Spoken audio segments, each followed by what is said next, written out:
اور یہ جو میری مائیں اور بہنیں بیٹھی ہیں نا، یہ بھی نکلتی ہے عاشورہ کے دن حسین کی محبت میں۔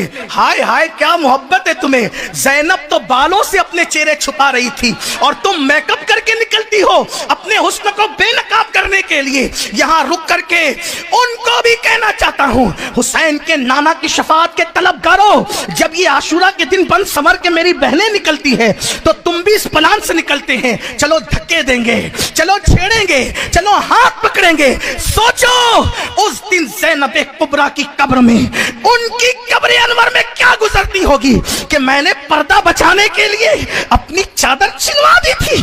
اللہ اکبر، میں نے عورتوں کے پردے کا لحاظ کرنے کے لیے اپنی بیٹیوں کی چادر کو چھننا گوارا کروایا تھا۔ بیٹے بھتیجے سب قربان کر دیے تھے، اور میری قوم کی بیٹیاں، یہ زینب کبریٰ کہہ رہی ہوگی، میں نہیں کہہ رہا ہوں، میری قوم کی بیٹیاں اتنی بے غیرت ہو گئی کہ وہ بن سنور کر عاشورہ کے دن نکل رہی ہے۔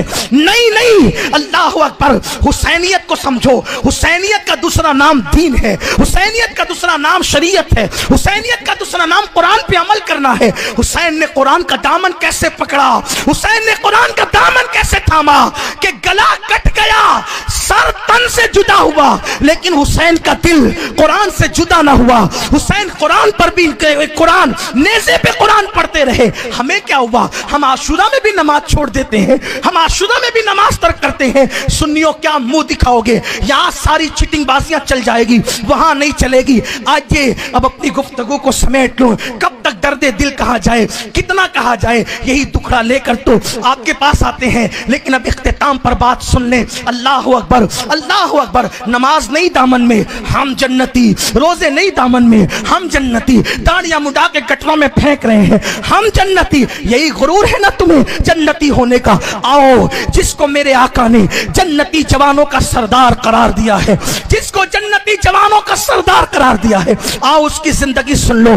حسین و سبت من الاسبار، حضرت سیدنا امام حسن بصری کہتے ہیں، امام حسن بصری کہتے ہیں، کیا کہتے ہیں؟ فرماتے ہیں، میں حج کو گیا تو میں نے دیکھا امام حسین مطاف کعبہ میں پیشانی رکھ کے رو رہے ہیں اور کہتے اللہ حسین کی مغفرت کرتے ہیں، حسین کی مغفرت۔ ایک اسٹیج پر ایک چٹھی آئی، چٹھی، ایک صاحب کا انتقال ہو گیا، میں نے دعا کی اللہ ان کی مغفرت کر دے۔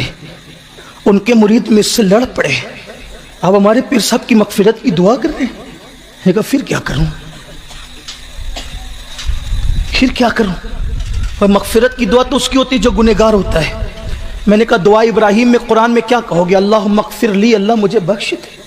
کیا حد جہالت کی، کیا حد جہالت، ان کے لیے بخشش کی دعا نہیں کرنا، جہالت کی۔ حضرت ابراہیم علیہ السلام کہہ رہے ہیں، بلکہ یہ ہماری تعلیم کے لیے بات ہے، اور حضرت ابراہیمی نے نہیں کہا، جان ابراہیم بھی یہ دعا کرتے رہے، ہمارے حضور نے یہ دعا کی۔ کیا ہو گیا سنیو؟ قرآن و سنت سے کتنا دور جاؤ گے، کتنے رسومات کے پابند بنو گے؟ کہیں ایسا تو نہیں کہ دور جاتے جاتے کہیں قرآن و سنتی سے تمہارا رشتہ نہ ٹوٹ جائے؟ اللہ کے رسول نے فرمایا مرنے والے کے لیے دعائے مغفرت ایسے ہے جیسے ڈوبنے والے کے لیے تنکے کا سہارا۔ بہرحال امام حسین دعا کرے، اللہ میری مغفرت فرما۔ کون دعا کر رہا ہے؟ امام حسین رو رہے ہیں، اتنا روئے کہ وہ جگہ آنسوؤں سے گیلی ہو گئی۔ حضرت امام حسن بصری کہتے ہیں، میں نے جب وہ سجدے سے سر اٹھایا، میں نے کہا امام حسین سے کہا، امام آپ کی امی سیدہ فاطمہ، کوئی شک ہے؟ آپ کی امی، اور کون سیدہ؟ نبی کی 4 بیٹیاں تھیں، لیکن سیدہ فاطمہ سے جو پیار تھا، فاطمہ تو بدۃ منی، فاطمہ میرے جگر کا ٹکڑا ہے۔ کیسی بیٹی؟ جگر، جس کے لیے حضور کھڑے ہو جائیں، جس کے لیے حضور کہے تجھ پہ میرے ماں باپ قربان، جس کے لیے کہے کہ جس سے فاطمہ خوش ہو اس سے اللہ خوش ہے، فاطمہ جس سے ناراض ہے اس سے اللہ ناراض ہے، وہ فاطمہ الزہرا۔ امام حسن بس آپ کی امی فاطمہ الزہرا جنتی عورتوں کی سردار، آپ کے بابا ولیوں کے سردار، خاتم الولایت علی، آپ کے نانا نبیوں کے سردار، آپ جنتی جوانوں کے سردار، آپ مغفرت کی دعا کر رہے ہیں، اپنے لیے رو رہے ہیں۔ امام حسن نے کہا یہ حرم ہے، اللہ کا حرم، اللہ کا گھر ہے، تو نے جیسا کہا میری ماں ویسے ہی ہے، بے شک کوئی شک نہیں، میرے بابا بھی ویسے ہی کوئی شک نہیں، میرے نانا بھی ویسے ہی کوئی شک نہیں، میرا بھائی بھی ویسے ہی کوئی شک نہیں، میں بھی ویسا کوئی شک نہیں، لیکن یہ اللہ کا حرم ہے، یہاں ماں باپ کی منقبت پڑھنے کی جگہ نہیں ہے، یہاں رو کر اللہ کو منانے کی جگہ ہے، مجھے رو لینے دے۔ یہ ہے فکر حسین۔ کبھی ہمیں بھی رونا آیا؟ جس نے پیدل 25 حج کیے وہ مغفرت کے لیے یوں روئے، جس کو پیدا ہوتے ہی جنتی جوانوں کا سردار بنا دیا جائے وہ مغفرت کے لیے یوں روئے، جس کے بارے میں حسین اور سبتم من الاسباط کہا جائے وہ مغفرت کے لیے یوں روئے۔ ایمان والے سینے پہ ہاتھ رکھ کر کے سوچو، کبھی ہم بھی اپنی مغفرت کے لیے روتے ہیں، کبھی ہم بھی اپنی بخشش کے لیے روتے ہیں، کبھی ہم بھی اللہ کو منانے کے لیے روتے ہیں۔ سنیو، اپنے حال پہ رحم کرو، جنت اتنی سستی نہیں ہے جتنی سستی ہم نے سمجھ لیا ہے، مغفرت اتنی آسان نہیں ہے جتنی ہم نے سمجھ لیا ہے، اور اتنی مشکل بھی نہیں ہے جتنا تبلیغی جماعت والوں نے مشکل کر کے بتایا ہے، نہ اتنی مشکل ہے نہ اتنی آسان ہے، اس کے بیچ میں ہے جو صحابہ اور اہل بیت کا مسلک ہے، وہ ویسی جنت ہے۔ اس لیے اللہ کے لیے اللہ کی بارگاہ میں توبہ کرو، گناہوں سے بچو، اور جو بدعملی کے تیر چلا رہے ہو اور حسین پاک کا دل دکھا رہے ہو، آج کی اس محفل میں اس سے توبہ کر لو، مولا حسین سے کہو میرے مولا بھول ہو گئی، ہم آپ کی بارگاہ میں معافی طلب کرتے ہیں، آپ کے نانا کی بارگاہ میں معافی طلب کرتے ہیں، آپ کے رب کی بارگاہ میں معافی طلب کرتے ہیں۔